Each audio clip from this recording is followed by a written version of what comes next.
of our series called Benefit of the Doubt, where we are addressing the hard and difficult questions of the faith and doing our best to answer them. My wife and I, we have a 4-year-old son named Hudson, who is right now in a phase of life where he asks all sorts of difficult questions, and it's always right at bedtime. As soon as we're put into bed, all the difficult questions come out. For example, a few nights ago, he asked me, he said, "Dad, how does electricity work?" And so I did my best to explain that to a 4-year-old, even though I don't really know how electricity works. A few months ago, my wife Jess was putting him to bed, and he said, "Mom, I know how I got out of your tummy, but how did I get into your tummy?" And so she did her best, I'm glad he didn't ask me that, to explain that to a 4-year-old in an appropriate way. But he's just so curious, and he asks so many questions. And the thing about Hudson is no matter what answer we give him, it doesn't satisfy him. He keeps asking questions like, well, how did that happen? And why does that happen? And it's because he's so curious. And what I've realized is as we grow older, actually we tend to lose our curiosity. And we tend to ponder a little bit less. And we tend to just kind of accept things as they are, or we reject things as they are. And actually, in fact, one of the best things that you and I can do for our faith is to ask a lot of questions, especially the difficult ones, and even to express our doubts. But frankly, our culture is actually becoming more and more apathetic, and I feel like more and more passive when it comes to faith in God. And we're frankly just too busy, and we're too numbed by entertainment, and we're too distracted to sometimes even ponder these questions and to even have them really bother us all that much to want to find answers. And that's kind of our hope a little bit in this series over the next several weeks as we ask these questions, that these questions would bother you this week. That you'd think about it when you're driving to work on Monday and when you're taking your kids to the baseball game on Thursday, that these questions would be things that you ponder and that you think about and that you wrestle with.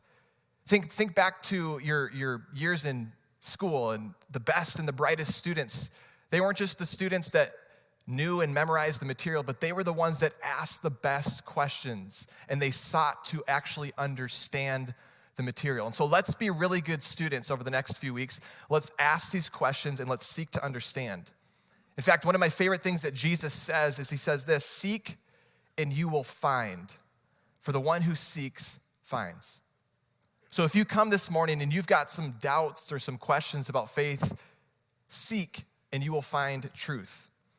There was a recent study done at Fuller Seminary a few years ago that found out that when teenagers graduate high school, they oftentimes graduate from God.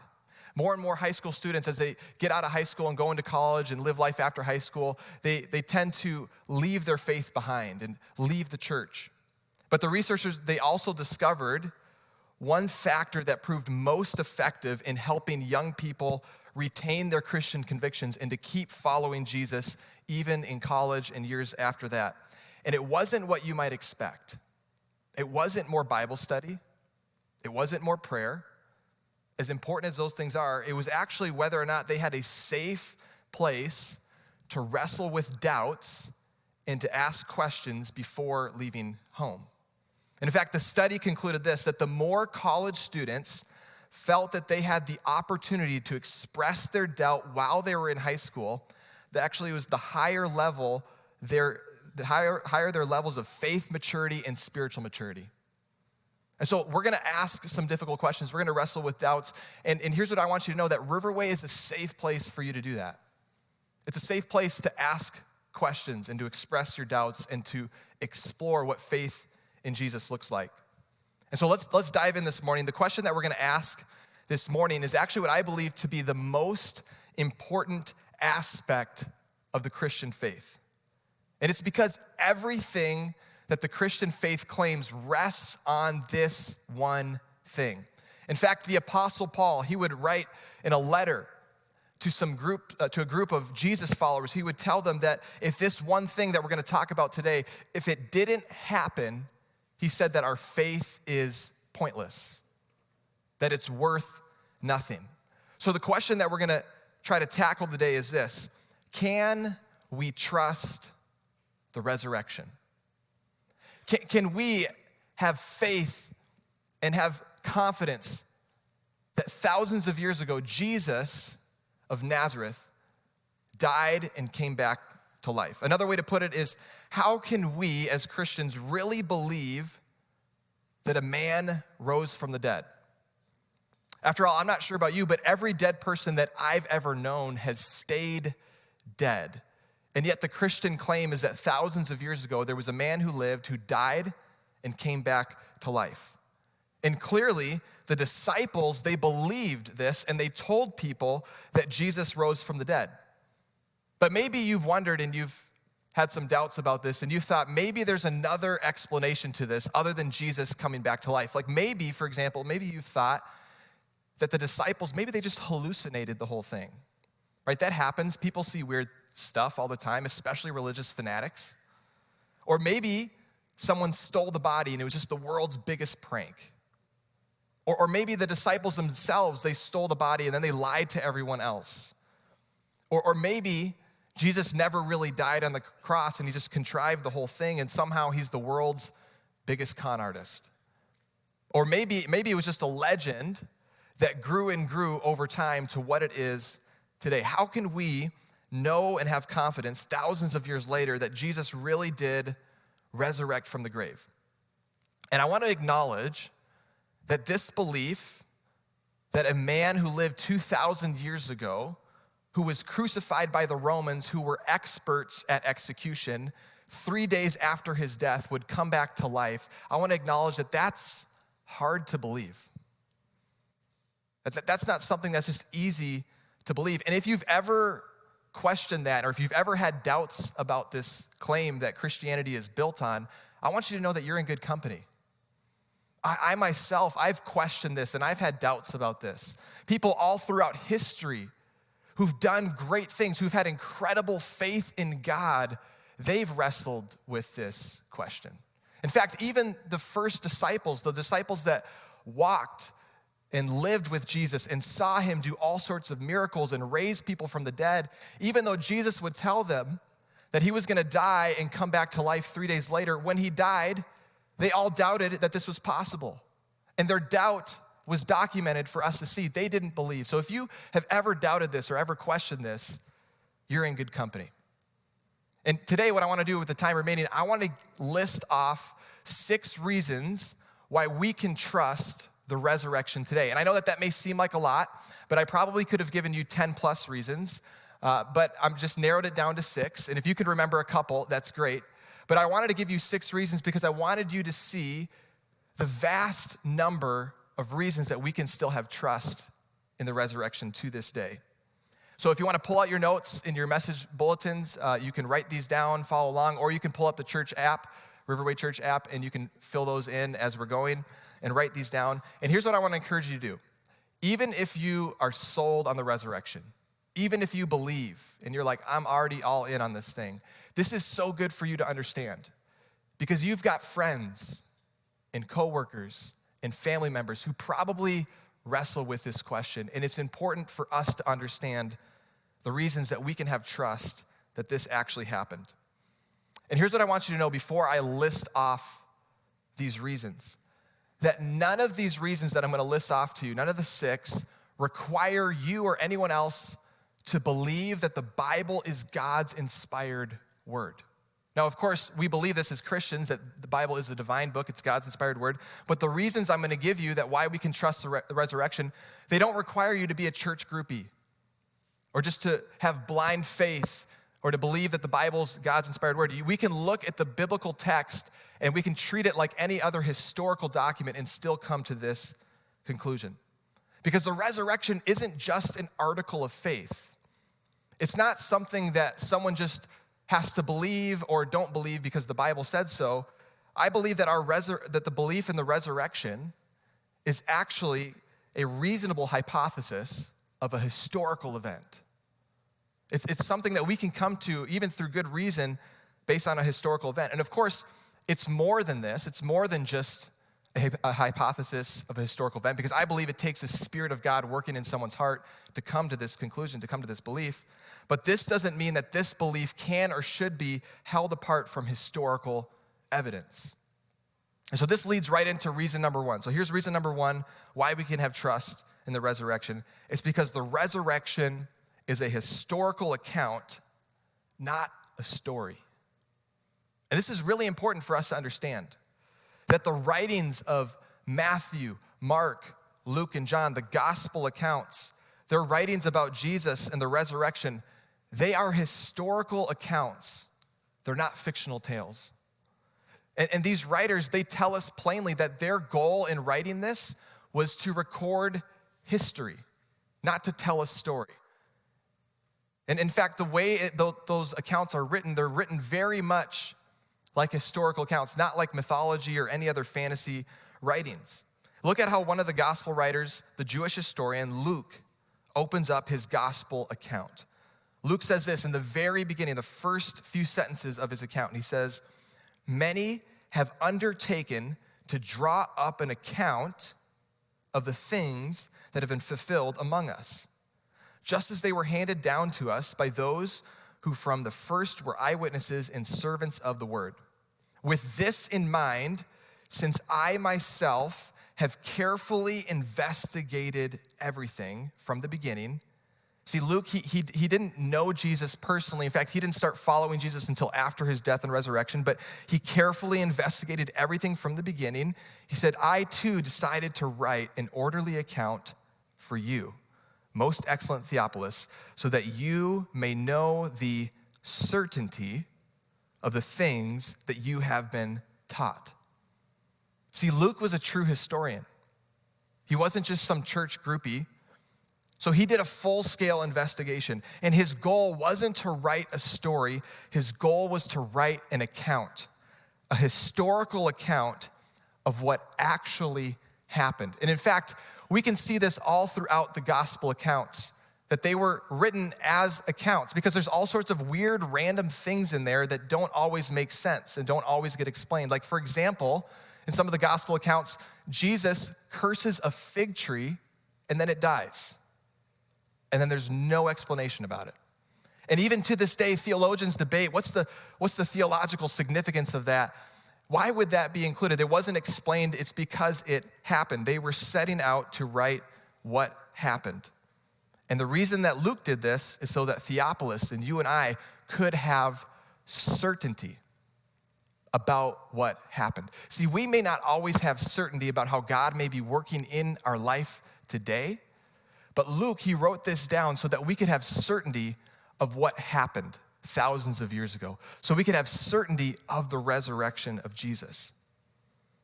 And Luke said that many have drawn up an account. See, he wasn't the only one. In fact, the resurrection event is testified by 5 independent sources: Matthew, Mark, Luke, John, and Paul, who also refers to numerous other sources such as Peter and James. And the number of sources actually greatly enhances the credibility of each. And even though it's believed that Matthew and Luke might have borrowed from Mark, who wrote the first gospel, each account actually has more unique material than it has material in common with others, which actually boosts the credibility of that. Because if it was fabricated or a lie, it would actually all sound the same, but you can see they're different perspectives from the authors and the writers, because they were setting out to record history, not just tell a story or to write fantasy. So number one reason is it's an account, not a story. Here's the second reason we can have trust in the resurrection.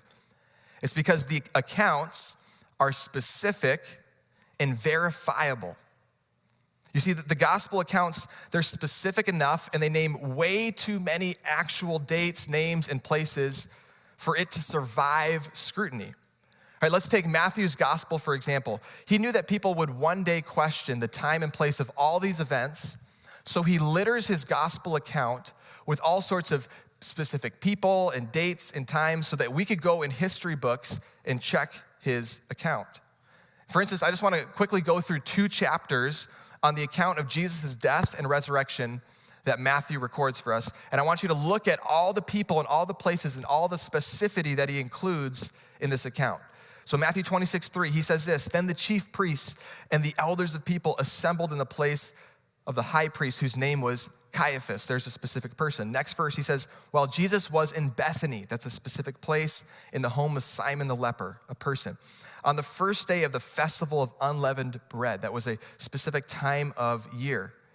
Then Jesus went with his disciples to a place called Gethsemane, another place. Those who had arrested Jesus took him to Caiaphas, the high priest, another specific person. Next verse, so they bound him and they led him away and they handed him over to Pilate the governor, another person. Now it was the governor's custom at the festival. So this is a tradition to release a prisoner chosen by the crowd. And then the next verse, as they were going out, they met a man from Cyrene named Simon, and they forced him to carry the cross. And then it says that they came to a place called Golgotha, which is the place of the skull. Next verse, from noon until 3, again, another specific time. In the afternoon, darkness came over all the land. The next verse, among them were Mary Magdalene, Mary the mother of James and Joseph, and the mother of Zebedee's son, more specific people. And then finally, as evening approached, there came a rich man from Arimathea named Joseph, who had himself become a disciple of Jesus. Going to Pilate, he asked for Jesus' body, and Pilate ordered that it be given to him. Do you see all the specific places and all the specific times of day and all the specific people? And the examples go on in Matthew's account of Jesus' life and the miracles and his teachings. We can see all this specificity. And here's what's important for us to understand, because I'll admit to you, when I would grow up and I'd read the Bible and I'd read all the names and all the places and all the times, it was just boring. I was like, why is this stuff even in here? What am I getting out of this? But they're actually so important to the credibility of the gospel accounts. Because what this tells us is that this could not have been written by a person who had not been living in that part of the world at that particular time in history. And more importantly, if this were made up, it wouldn't stand the test of modern history. We could know now, by looking at other historical documents, if this is true or false. And it wouldn't even more than this, it wouldn't even withstood the test of modern culture back then, because they were there. And they all knew Caiaphas, and they knew Pilate, and they could go find Simon of Cyrene, and they could ask him questions. And if it were all made up, it wouldn't be so specific and it wouldn't have such verifiable details. And if it were all made up and if it was fantasy, it would have been easily rejected back then, but it wasn't. Instead, it was believed and it spread like wildfire. Why? Because it actually happened. So here's reason number 3.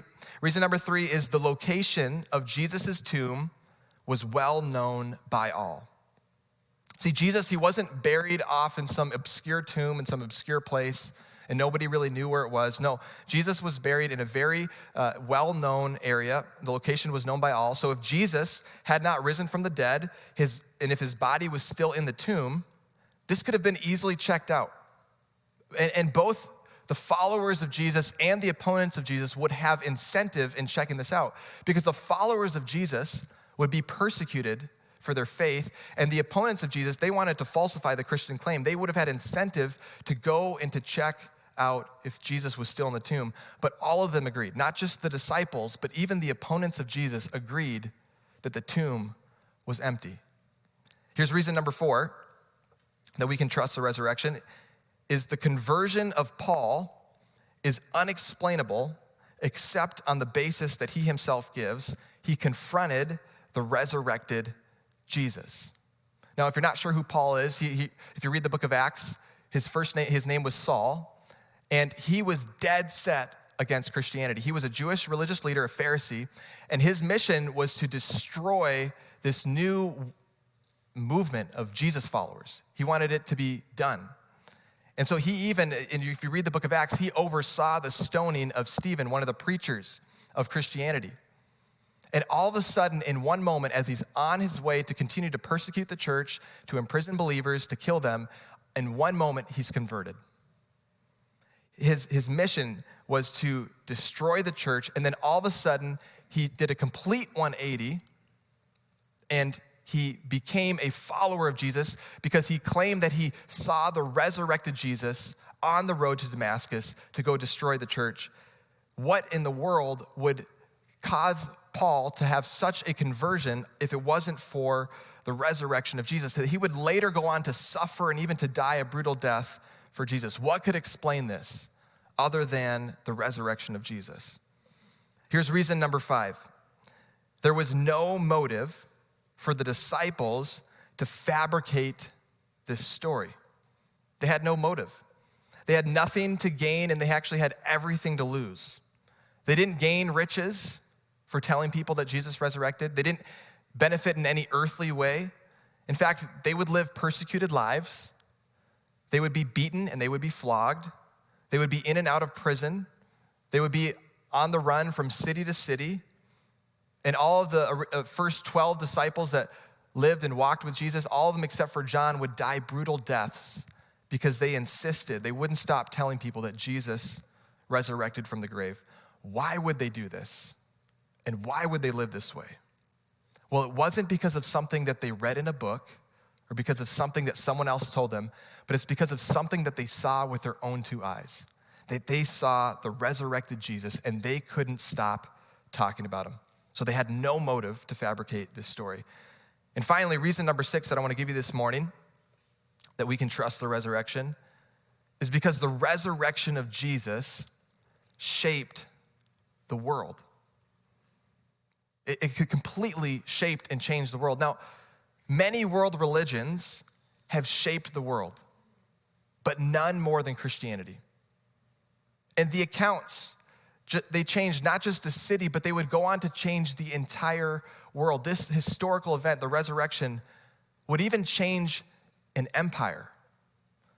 Think about it. If you go to Rome today, you can see crosses on almost every building.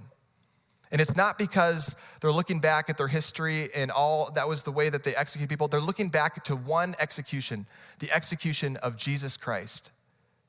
The empire that was going to destroy this new move of Christianity would become their nation's religion. It would change an empire. It would change the course of history and culture more than any one single thing. And no made-up story has ever done that.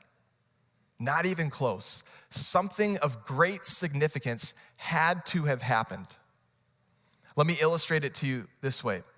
This past week, my family, we went up north and we went to some cabins and we would go fishing in the morning this past week.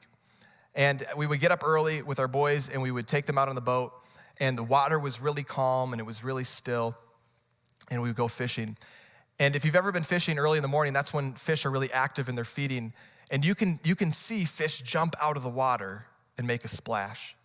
And there's times when we were fishing when we'd be looking at one part of the water and we would actually see a fish jump up and splash. And we would see the event. But then there was times when maybe we would hear a splash over there and we would turn our head and we missed it completely. We didn't see the fish jump out of the water, but we could conclude that a fish did because we would see the ripples. We could see the water splash and the ripples go across the calm water. We could conclude, even though we missed it and even though we didn't see the fish jump out of the water, we could conclude that something happened there because water doesn't just splash without something happening. And the same is true here. Something happened, something huge. And not just because the accounts are verifiable, but because of the lives that have been changed and the nations that have been changed because of this historical event. Someone really did claim to be God in the flesh, and someone performed miracles and died a brutal death on the cross for the sins of the world and rose from the dead. And Matthew and John, 2 of the gospel writers, they knew Jesus personally, and they walked with him, and they were there. And not only did they write it down, but many of the disciples would die and be executed just like Jesus because they went to their graves insisting that he really was God. And if it was a lie, they did not benefit one single bit from it. So why is this important? Why does this matter that we look at the reasons that we can trust the resurrection of Jesus? Well, there's a number of reasons, but one of them that I want to submit to you is that I've been in ministry now for just over a decade, and I've seen some people walk away from faith in God.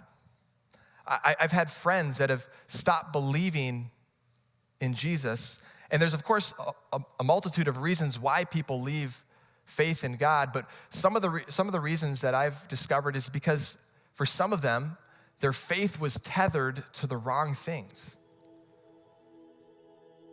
And for some of them, their faith, it had a shaky foundation. And it's so important that our faith would be tethered to the resurrection of Jesus. And the reason why we're looking at the reality of this, and the reason why we need to understand the historical evidence and the reasoning behind the resurrection, is because it causes our faith to be tethered to something greater than just an emotional experience that we could explain away later in life. It causes our faith to be tethered to something greater than just, I was at middle school and I went to church camp and I had this emotional experience, but then I grew up and I had all these questions and doubts, and maybe that wasn't real. Maybe I could explain that away years later in my life. And maybe it was just the music that manipulated me, or maybe it was just the people in the room. Maybe God's not real.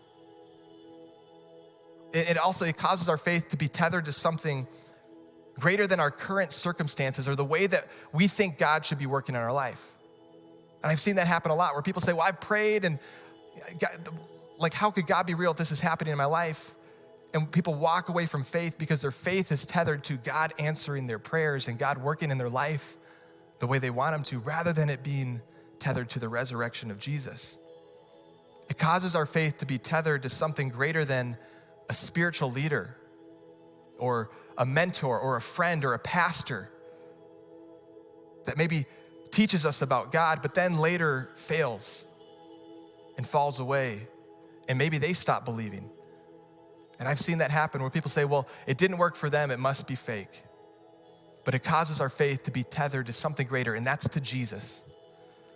Because if he really resurrected, then regardless of how we feel he's working in our life right now, or regardless if that person fails that taught us about God, or regardless if it was an emotional experience that maybe we want to explain away later, we're faced with the reality of there really was a man who claimed to be God, who died on a cross and was resurrected.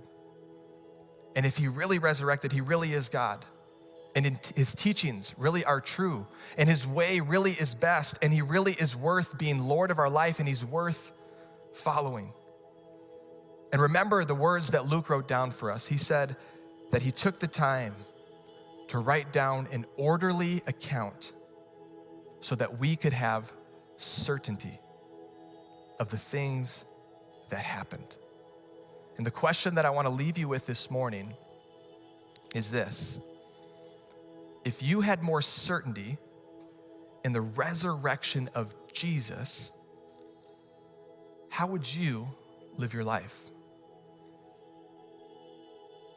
If you had more certainty that 2,000 years ago, a man really did die on a cross and come back to life who claimed to be God, how would you live your life? What might be different? What might change? And see, you don't need, hear me, I'm not saying you need complete certainty to follow Jesus, but I'm asking you, what would your life look like if you had more certainty?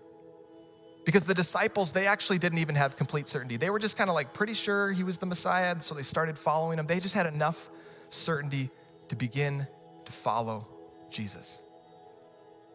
So if you had more certainty in the resurrection of Jesus, how would you live your life? And in fact, what I want to do is I want to give us 30 seconds to just ask God that question and to reflect on that question.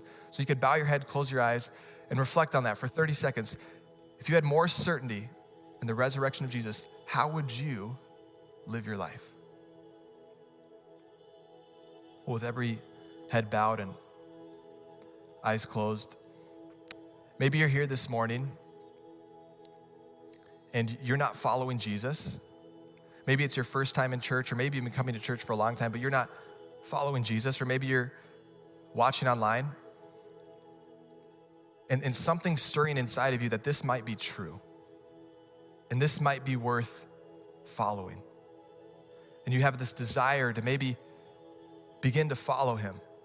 Here's what I want you to know, that when Jesus came to earth 2,000 years ago, here's what his invitation was to people. His invitation wasn't, hey, raise your hand if you want to be a Christian and ascribe to some mental beliefs about God and just kind of go on and live your life. That was never his invitation. Jesus' invitation as he'd walked to this earth thousands of years ago is the same invitation that he has today. And he would go up to people and he would say this, follow me. Follow me. And do you know what the beauty of that invitation was? It was for whoever. It didn't matter what people's sin habits were. It didn't matter their past. It didn't matter their social status. It didn't matter if they grew up in a home of faith or not. It didn't matter their ethnicity. It didn't matter if they had doubts or questions. He said, come follow me. And that's the invitation that I want to give for some of you this morning that's stirring inside of you to maybe this is true and maybe you want to begin to follow. And if that's you, I just want to help lead you in a prayer that will help you begin a relationship with God. So if that's you, whether you're watching online or you're in the room and you want to begin to follow Jesus, just pray this quietly wherever you're at. Just say, Heavenly Father, I know that I'm in great need of you. I know that I'm a sinner and that I need you as my Savior. I trust that you are Lord and I trust that you are God. And I believe, Jesus, that you came to earth thousands of years ago and that you are God and that you died a death on a cross and that you came back to life to pay the penalty for my sin. So I put my trust in you today. And from this day forward, I'm going to follow you. And Lord, I just pray for all of us that God, our confidence in the resurrection would be what our faith is tethered to. Not our life circumstance, not even just maybe experiences that we've had, but God, that it would be our confidence in the resurrection of Jesus.